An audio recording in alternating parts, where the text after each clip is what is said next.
Falter-Podcasts werden durch Werbung unterstützt. Das hilft bei der Finanzierung unseres journalistischen Angebots. Falter Radio, der Podcast mit Raimund Löw.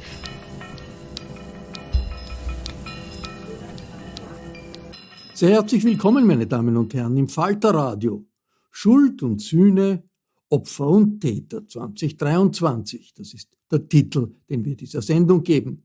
Es geht um Putins Krieg gegen die Ukraine und die Verantwortung der russischen Gesellschaft für eine Katastrophe, für die Menschen in der Ukraine täglich einen furchtbaren Preis zahlen. Welcher Widerstand kann und soll von einzelnen Bürgern in Diktaturen erwartet werden und gefordert werden, wie sie jetzt in Russland existiert? Welche Vergleiche mit dem Mitläufertum oder individuellem Protestverhalten in der Nazizeit sind zulässig und welche nicht? Was bedeutet es, wenn ukrainische Intellektuelle sich weigern, mit Russen an einem Tisch zu sitzen? All das sind Fragen, die die Journalistin Tessa Szyszkowitz im Bruno Kreisky Forum mit zwei Historikerinnen diskutiert, die sich ausführlich mit der Frage der Verantwortung von Nationen und Individuen beschäftigt haben. Marci Shore lehrt europäische Geschichte an der amerikanischen Universität Yale. Dessy Gavrilova ist eine bulgarische Autorin, die in Wien lebt und arbeitet. Das Gespräch wurde in englischer Sprache geführt. Dessy Gavrilova erinnert an die zahlreichen russischen Staatsbürger, die wegen des Krieges und aus Protest gegen den Krieg ihr Land verlassen haben, was in Wirklichkeit aber natürlich nur wenigen möglich war. I think we are actually putting very high the bar of expectations to the people that leave Russia. And we are kind of expecting that everyone who is against the war would leave Russia immediately. But I think we have to recognize that there are people who simply cannot. They have relatives, they have people to care about. There are people who don't speak foreign languages, for example. I mean, not everyone who is against the regime can leave. And it doesn't mean that if you state you're necessarily a perpetrator and you are responsible together with the regime. And there are people, we are asking all the time, okay, in Russia, they don't go on the streets. It's a dictatorship. They would have a very hard time. And actually here probably I would mention an article that I came across, which is, I think, gives us a rare insight about what really in Russia think, because there was this study done by, it was published by Open Democracy Russia, and it was made by Anna Kulisheva, who interviewed 100 Russians who are still in Russia, who oppose the war, just to find out why are they not on the streets. This was the question. And she came up with 8 reasons, just to cover this, what she found out. So she said, fear of arrest, beating, long prison sentences. Of course, we all know this is present there. Electronic tracking, this was surprising for me. It turns out that when you go, there is a meeting somewhere announced to protest, and you know that your phone might be tracked, and then you'll be stopped on the way, and you'll be arrested while going there, etc. Or if not, you go there, you protest. After that, they look at the pictures, the videos, etc. They recognize you, they go, they question you, they detain you there, etc. Third reason, the feeling that no one will help. People say, look at Navalny, this is Navalny, it's not me, it's not a normal person. Look, there's no one to help, no the West, nor inside, no help. Fourth, protests don't change anything. Putin's regime was for how many years now? 22. There have been periods with regimes, 2000 with protests, with big protests, 2011, 2012. Did it change anything? No. Fifth, feeling isolated. The feeling that the West is not anymore supporting us, that it will not come there to save us. Sixth reason, 42% of the population in Russia is dependent on the state in one way or another, either employed in the administration or in schools, etc., in the state sector. 42%. If they go and protest, they'll lose their job. They'll hardly have any chances. Actually, the private business, the big businesses are also very much dependent on the state. So it's simply, how are you making your living? Seventh, the most active protesters and leaders of the protests have already left the country. Of course, this drains out the energy of protest from the country. And the last reason, distrust in the opposition. Simply, the media was destroyed, independent media was destroyed, and now the opposition voices do not have a platform where to communicate with the people and how to get them organized. So this is like very objectively what I think was interesting to mention of what they found out in Russia. And I think when you say 2 million people go out, yes, but these are 2 million individuals that have to go through all these considerations. Do I go or do I not go? And yeah. I mean, I'm also interested, I completely understand that it's not for everyone to become an oppositional figure. And there are these, in the Russian tradition, of course, you have Alexei Navalny, but also Vladimir Kara-Murza, people who are going to Russia knowing that they will be imprisoned. Where I think I couldn't do that, for example, but I have, of course, also a different relationship to any state and to nation and to ideas or ideologies. And Marci, in your book, Kawie and Ashes, you actually describe a very specific group of Polish avant-gardists that are in the 20s believing in Marxism, and they somehow get crushed between sort of the First World War, the Second World War, and specifically of Stalinism, Stalin's terror, which they got believing that they would maybe build up a better life, and it didn't happen, a better society. So I wonder what you would think was the specific about your Marxists there in Poland, why they sort of also believed that it was necessary to not just follow the flow of what was possible, but actively also propose ideas, because that's, I think, which drives also today's oppositionals that go out of their way and in very dangerous situations. The people I read about in my first book, Caviar and Ashes, this circle of Polish avant-garde poets from the generation born around 1900 who came of age during the First World War. It was a special group, and they were looking for something. They had, an intense sense, of their own agency and responsibility. I mean, from the time they were teenagers, they were sitting at the literary cafes and scribbling poetry on napkins and actually believing the world moved on what they said to one another there. And at some point there was a kind of, it was too much to bear. They were longing for revolution. Revolution for them was like a great fire at which you throw yourself, burn yourself. They wanted to change the world. It was a kind of radical giving of themselves. Like these weren't, and the stakes were high, but they needed them to be high. There was, in German, you would use these words like Grenzerfahrung and Grenzsituation, that kind of that being drawn to like that you need to give your life for something great. I think that to mobilize ordinary people, you are talking about how do you get to that magic moment where a critical mass, is willing to engage in something that in some way is profoundly irrational. And this was the last book I wrote was about the Maidan, was about the Ukrainian Revolution of 2013 to 2014. And that was what so captivated me, because it was the first time in my whole adult life that I'd been hanging out in Eastern Europe that I was watching a real revolution, like in real time, and what I saw was that when those young people went out onto the square, onto the Maidan in Kiev in November 2013, saying, Ukraine is Europe, and holding hands and singing and playing music and wanting the association agreement with the EU to be joined, wanting to join Europe. Nobody was thinking we're going to die here. And we're willing to die here. And even I was in Vienna at the time and I was watching it streamed. The Maidan had cameras on themselves. You could watch them stream 24 hours a day. And by the second half of January, even from a distance, you could feel that something almost palpably had turned.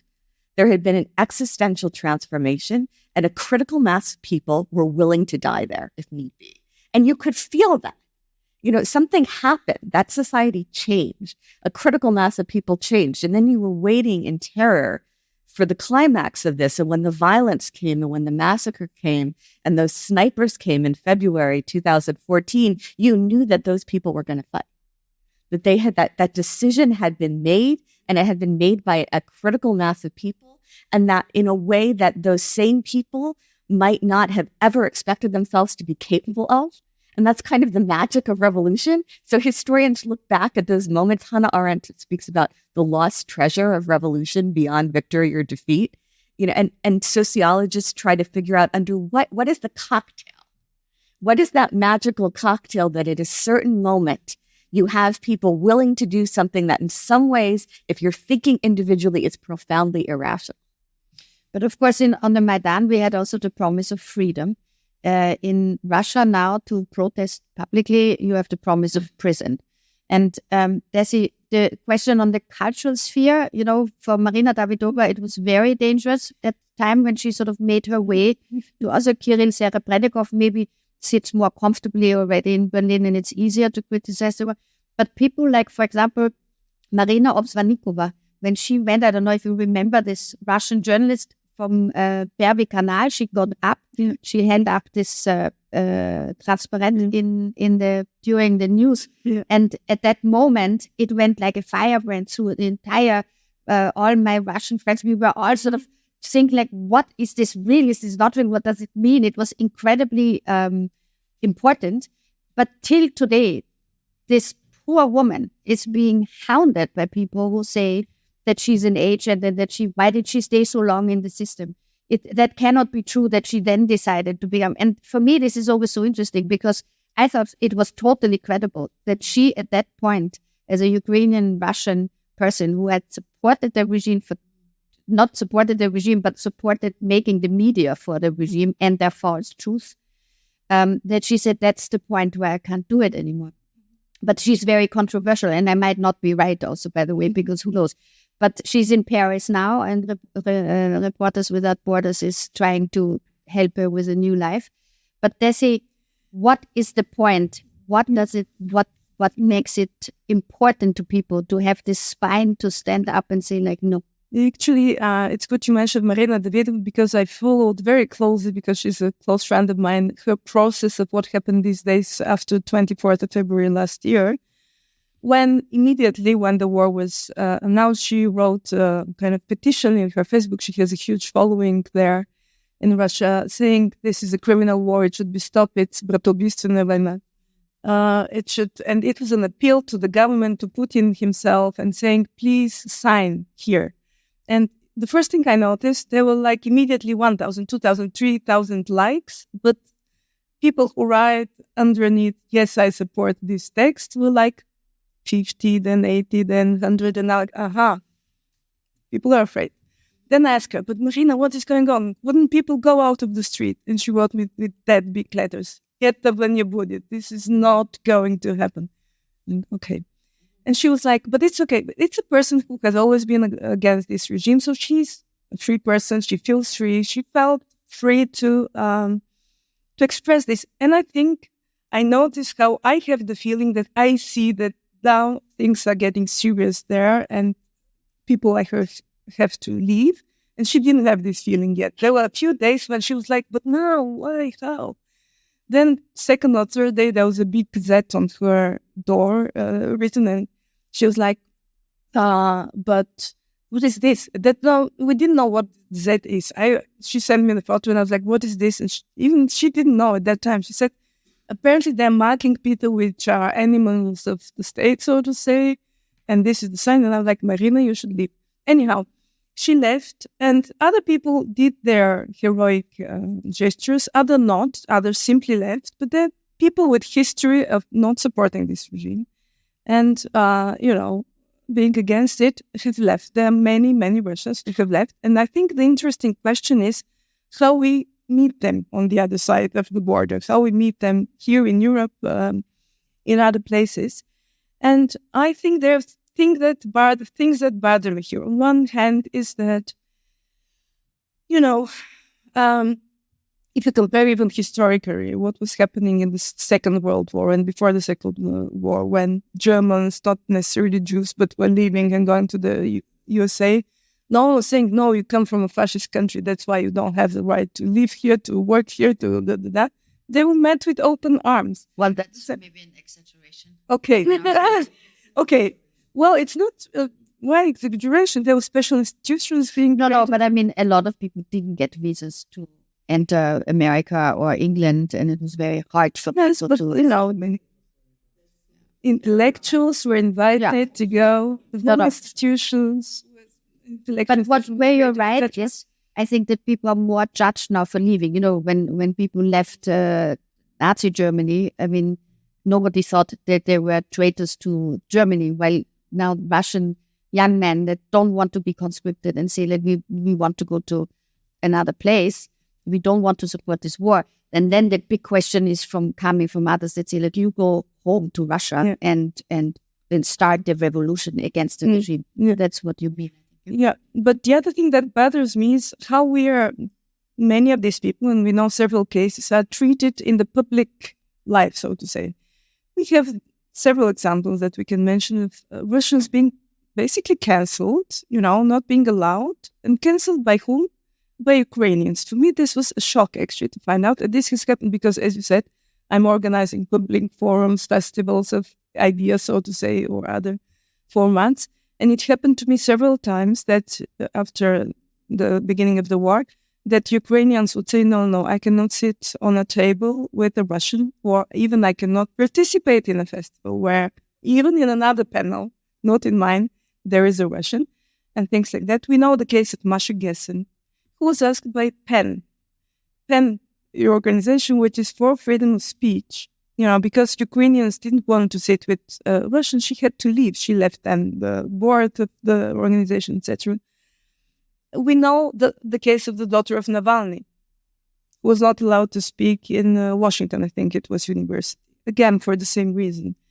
I mean... Why did she study in Stanford? While she studied in Stanford. Yeah, I mean, so... These are people that are in the same boat, so to say, with the Ukrainians. They suffer. Probably they're not bombed, of course. Their relatives are not being killed. But they're displaced as well, like the Ukrainians. And for me, this is like, I don't understand how this is possible.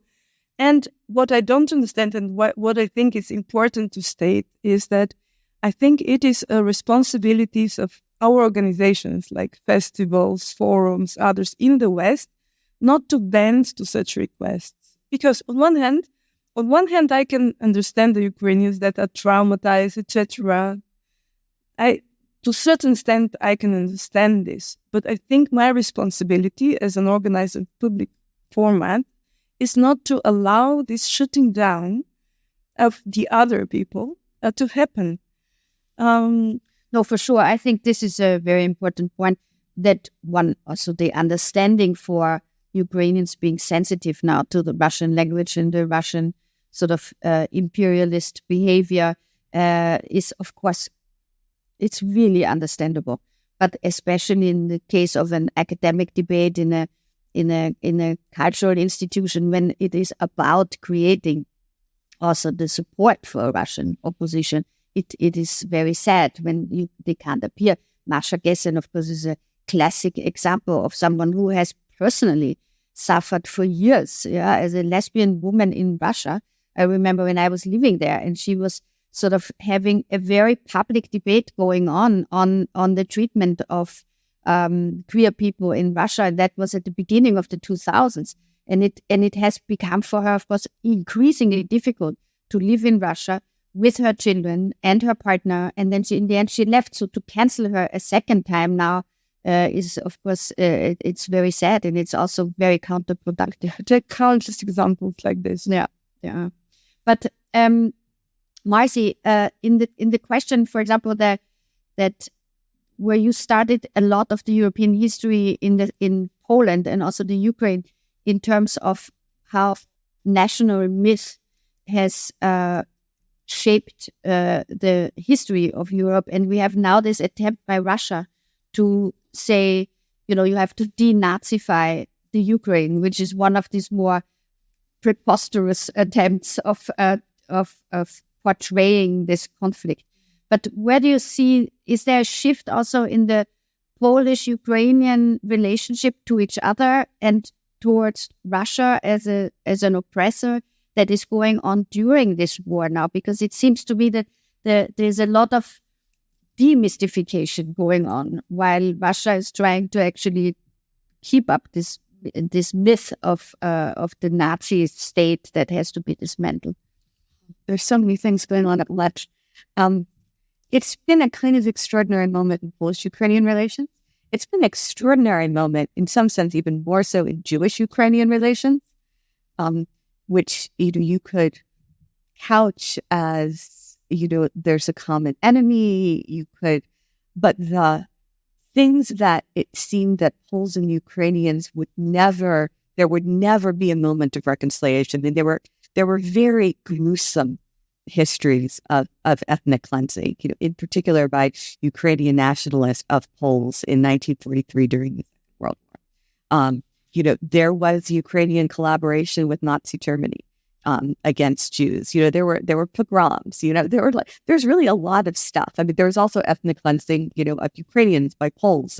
But the extent to which so many different, you could look at the Jews and the Poles and the Ukrainians now through the prism of what the Czech philosopher Jan Patuška called the solidarity of the shaken.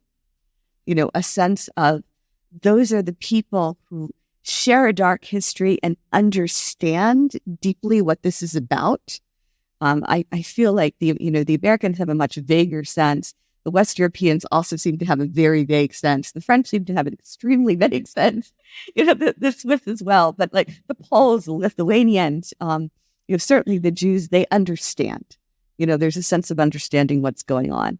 And it's a huge historical turning point. In some sense, that's the, I'm an American Jew, and I've done a lot of outreach since this full-scale invasion started to American Jewish audiences. I normally don't come out, publicly, and talk about my Jewish genealogy. Not that it's a secret, but that's just not usually my topic. But given the exigencies of the situation, I've done it a lot, to mobilize support for Ukraine. That in some ways has been the uplifting part. What Dessy just spoke about has for me been the most difficult part. In so many ways, this war is a rare instance of a kind of moral clarity. It's relatively rare, historically speaking, to have this kind of moral clarity. You have this neo-totalitarian power that just shows up and carries out a reign of terror, slaughtering, torturing civilians with no provocation. They're right in front of the eyes of the whole world. It's a rare instance of moral clarity. There's never a moment where like, oh, maybe yes, maybe no, maybe there was really a good reason. No, it's just like, it's just grotesque. What I find myself struggling much more with is this question of how to relate to the Russians. Given a situation where like, I look at Masha Gessen, who is, not that I agree with every decision she's ever made, but she's someone I respect tremendously. And she's someone who is much, much braver than I am, and I look at my Ukrainian friends who are going through hell, and I think I have no right to judge them or tell them they should sit anywhere with any Russians. I grew up in a Jewish community. I know how survivors and other Jews felt about ever having anything to do with the German again, which I, as a child, absorbed without really taking a position on. I don't feel I have any right to judge the Ukrainians, but I also feel I don't have any right as an American to judge Russian oppositionists who are so much braver than I am, many of whom have taken personal risk that I know I would not take. And I also feel as an American that, I know I know how I felt and what I did in 2016 when Trump won the election. I took my little kids to demonstrations from the very beginning. I debated fleeing the country. My family and I debated fleeing the country. We almost did. I spoke out, but I also knew at all of those demonstrations where I had one little kid in one hand and one little kid in the other hand, I knew that the moment I felt something turning violent, I was going to get my kids out of there. I never had any illusions that I was going to be a hero. I never had any illusions that I was going to be willing to sit in prison and be separated from my children, and January 6th could have gone the other way. We were a hair's breadth away from a fascist coup. What the Trump administration was doing, wrenching kids away from their parents on the Mexican border and throwing them in cages, which reminded me of many stories I heard about the Holocaust as a child. I was implicated in that, as was everybody, who was part of this country by the same logic. I felt implicated in that. I knew what that meant. I tore my hair out about it all the time, but I didn't find a magical way that I myself could put a stop to it. And so I don't feel that I'm in any position, to look at the Russian oppositionist and say, I won't sit at the same table with you. I mean, last week I did a public talk in Prague with Zhana Nemtsova. And again, like I gave did a long interview with Anna Nemtser, who was, one of the women on the panel Masha Gessen had organized at the Pen Club that was then canceled. And I know Anna felt terrible about that. She felt like if I had any idea the Ukrainians didn't want me there, I would leave immediately. I don't want to take up their airspace. But I would never refuse to talk to Anna. And when I talked to Anna, she was in Tbilisi. I think she was one of the many who left. She was just in torment. She was tearing her hair out. She felt intensely guilty for being Russian. She's like, what can we do? How can we reach people? I said, Anna, these are your people. You tell me. You're the one who lived in Russia. She's like, I don't know. I don't understand. I don't we'll never forgive ourselves. We'll never forgive them. I don't know how we failed to reach the people. I feel very empathetic to them. Yeah. But I think what is also clear now that in a totalitarian state like Russia is at the moment, it's what you also quoted, Marci Cherepanin, Ukrainian art curator, that Russian society has become an anti-society because you're labeled as a foreign agent before you have actually finished the sentence that criticizes the regime, which makes it really very hard, and to expect people to resist is difficult. So I think it's worth looking a little bit at the silent majority that goes through a totalitarian period in a regime, or also not even totalitarian, but also, in the case of the post-Second World War period, when countries like Bulgaria were part of the Warsaw Pact states and were, or the GDR, the Ostdeutschland, where it was difficult for people to have a free expression of opinion, and many still had relatively normal lives. And so you had the experience in your childhood. So how was the debate in your family or with your parents? Did you ask them afterwards, why did you not stand up against Zhivkov, who ruled from 54 to 89, 35 years, the same man in power?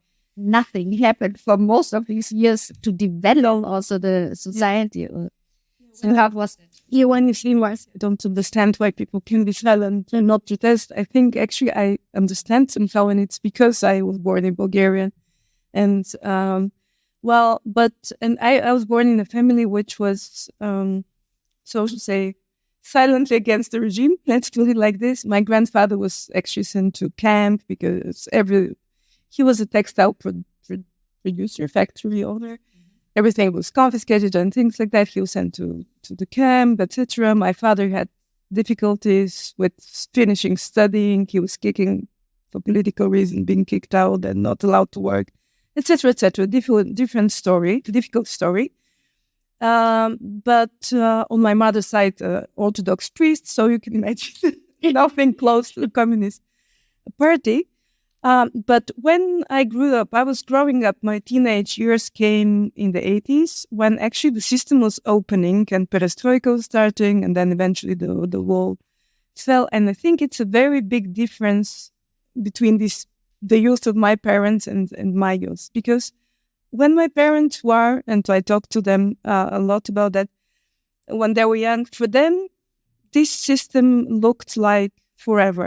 Actually, for many people, there is this anecdote which is true that Željo Željev, who was the first democratic elected president of Bulgaria after 1989, on the eve when Todor Živkov fell, he said, "Oh, probably my grandchildren one day will see the communist system collapsing." On the 10th of November 1989, he was saying, can you imagine?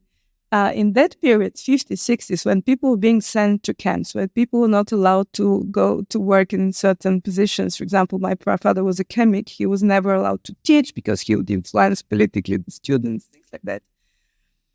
When there is so much oppression, you feel you are really hopeless. This system is so strong, it's forever. And there is a survival strategy. And many of these people with the biographies of my parents even didn't talk to their children about what their grandfather was doing, about this camp story and things like that in order to protect them.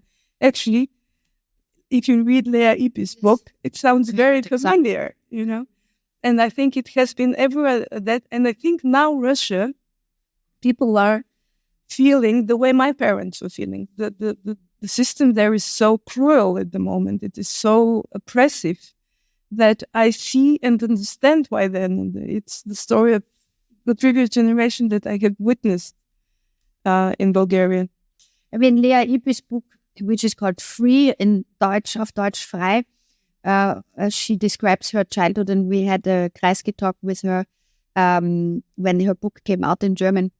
And it is really, like you say, Dessy, this experience of the fear also of the parents to even tell their children what's going on, because the children maybe go to school and tell their teachers, who are their authorities, that the parent has sort of bad-mouthed the regime, and everyone sort of gets problems, and if not prison, but then, you know, not being able to teach anymore or something like that. But actually, this happened in Russia, really, with this girl that made her anti-war picture. But she still... Things are happening. They're still not reunited, the daughter and the father, when that happened.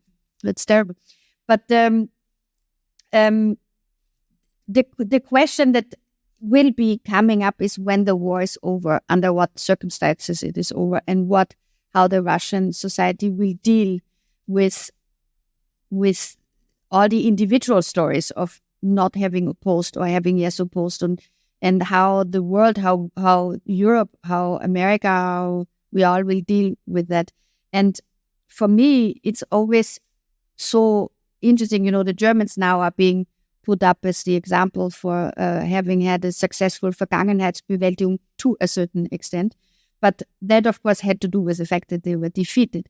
So we can hope that Putin will be defeated and his regime will be changed to something more democratic. But of course, we have no clue if that will even be the case. I'm just always thinking of the German situation and the silent majority when people talk about Russia now, because when a regime changes, the silent majority doesn't want to be associated anymore with the former dictator. So when the Nazis were defeated, all the Nazi symbols and Wehrmachtsuniformen went into the next Kaminfeuer because nobody wanted then suddenly to have anything to do with the Nazi party. And that is, of course, that happens in every regime collapse, that people are trying to make it to the other side, also to start a new civilian life. Yeah. So, Marci, you have sort of studied this, of course, not only the German grappling with the past, but also the Polish.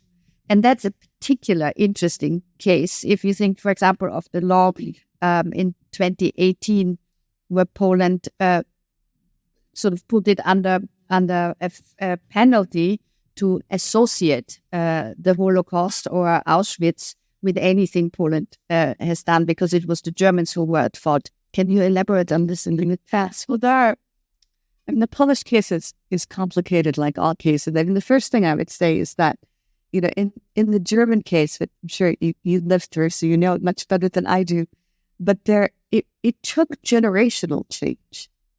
You know, a lot of what 1968 in Germany was about was a new generation saying to the parents, you know, what haven't you told us? You know, what did you do and what haven't you told us? You know, and that is what happened in Poland in 1968 vis-a-vis Stalinism. The people who led the demonstrations against communist censorship, were triggered initially by communist censorship in March 1968, were by and large the children of Stalinists. And their question to their parents was, what have you been silent about? You haven't told us this, and we are rising up in edible rebellion, in some sense an atonement, for your sin. I mean, one of the things I wrote about in my second book was, people like Kostek Gebert, who said, okay, I spent, if I spent, my adult years trying to dismantle the system my parents built, it was because of the values that they taught, so it was, and that was also, it's very complicated. There's very dark history of Poland would also like to believe that Stalinism was purely something that was, it came from outside, that came from the Soviet Union. That's to a large extent true, but it's not completely true. It's never completely true. I mean, there are always things coming from the inside as well. And in the Polish law, this is what in Poland you call polityka historyczna, which is literally translated historical policy, and the law that Tessa is referring to actually makes it, a crime punishable by up to 3 years of imprisonment, for anyone who kind of, imputes to the Polish nation, collaboration, complicity, mitmachen in the crimes of Nazism or communism. Now, then you ask, well, what is the Polish nation? Is it one member of the Polish nation? Is it all members of the Polish nation? I mean, it's an attempt to, consolidate an identity, of a country that has been, often under threat by saying all of these bad things came from outside. Anything bad with like some kind of foreigners, enemies, people who came from the outside, as long as we're kind of here, with ourselves, we can find a safe space. Dario Stola, my Polish historian colleague, wrote when the first versions of this law came out, like more than 15 years ago now, he wrote this kind of wonderful piece for Gazeta Wyborcza. And he said, oh, now we know everything bad that happened must have been done by Martians. So why is everybody so anxious about opening up the secret police archives? Because now we know there's nothing to find. Now we know it was all done by some kind of alien beings that showed up. And this desire to find a safe space in the world, where everything evil has been kind of relegated to the other side of the border, it's very understandable. I'm enormously empathetic to it. We would all like to find a safe space in the world. I'm a very nervous person. But the tragedy of the human condition is that there is no such thing. There is no safe space.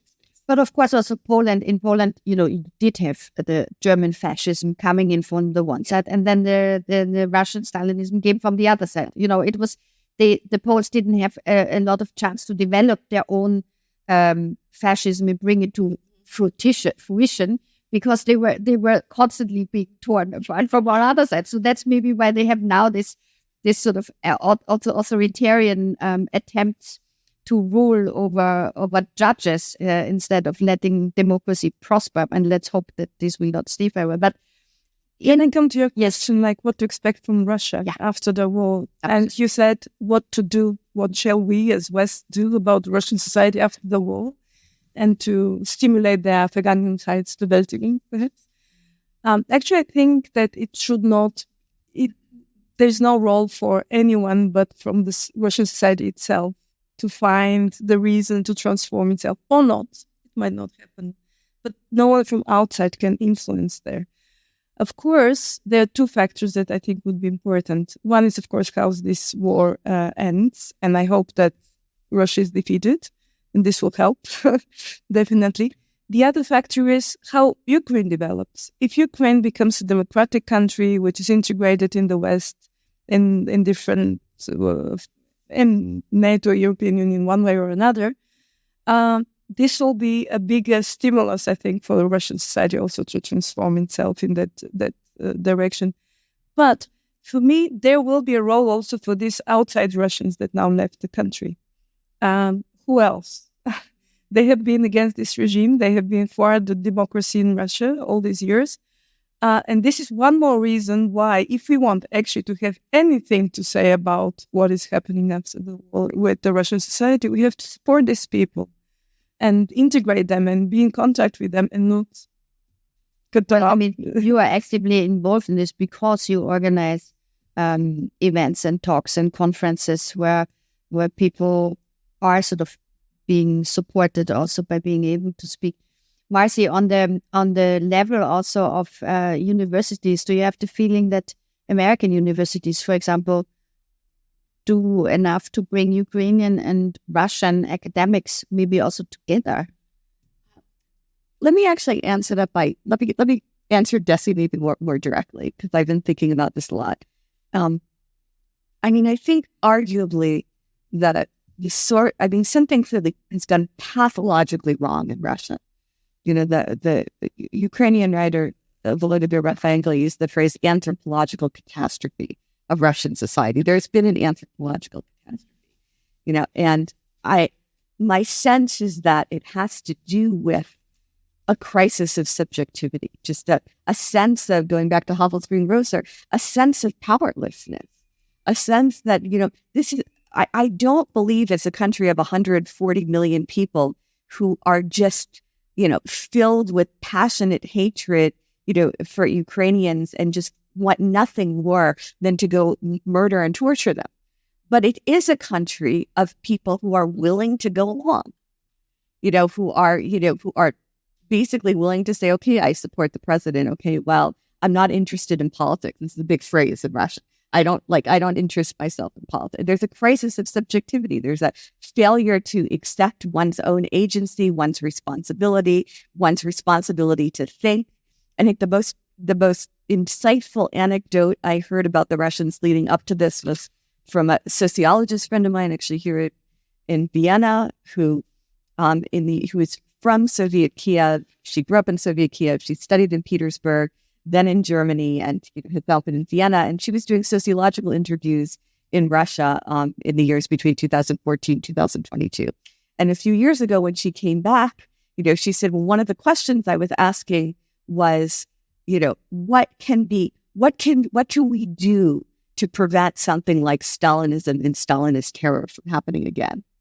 And Anna came back to Vienna and she said, Marci, not only did people not have answers, they didn't understand the question. She said to them, Stalinism, it was like Naturgewalt.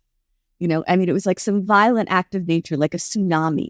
It was like, a storm. You can't stop the rain from coming. In best case scenario, you've got an umbrella in the closet. But there's this crisis of seeing oneself as a responsible agent, which I think is at the heart of what's happened in Russia. And going back to how we treat the Russians, my fear, and I say this again, like with feeling like Ukrainians are going through things that I would lose my mind. If somebody killed my child, I don't think I would ever forgive anyone ever in any circumstance. So I feel like I'm not criticizing this. But from the point of view of the rest of us, I think to say to the Russian opposition, it doesn't matter what you do. You are a priori condemned. We will never speak to you again. Because you were born in Russia, because you have this passport, because that puts people in a situation where it doesn't matter what they do. And that's what you never want. Structurally speaking, the structural incentives are all wrong. You never want people to, it doesn't matter what we do is at the root of the pathology in Russia. Like you want everyone to feel like it always matters what you do. And I see now people like who I respect tremendously, people like Sergei Lebedev, who have spent, the past decade and a half of his life banging his head against the wall saying, we must confront the Stalinist past. We must look at this in the eye. And he also feels like to speak is to take up airspace that should go to the Ukrainians. He should be silent. But if you're silent, silence is complicity. And so therefore you're paralyzed. And we don't want that, somehow all possible good energy that could in any way help to defeat tyranny needs to be mobilized. Das Gespräch zwischen Marci Shore, die zuletzt zu hören war, Dessy Gavrilova und Tessa Szyszkowitz, fand am 29.06.2023 im Bruno Kreisky Forum statt. Wir haben etwas gekürzt. Ich bedanke mich sehr herzlich beim Kreisky Forum für die Zusammenarbeit. Ich verabschiede mich von allen, die uns auf UKW hören.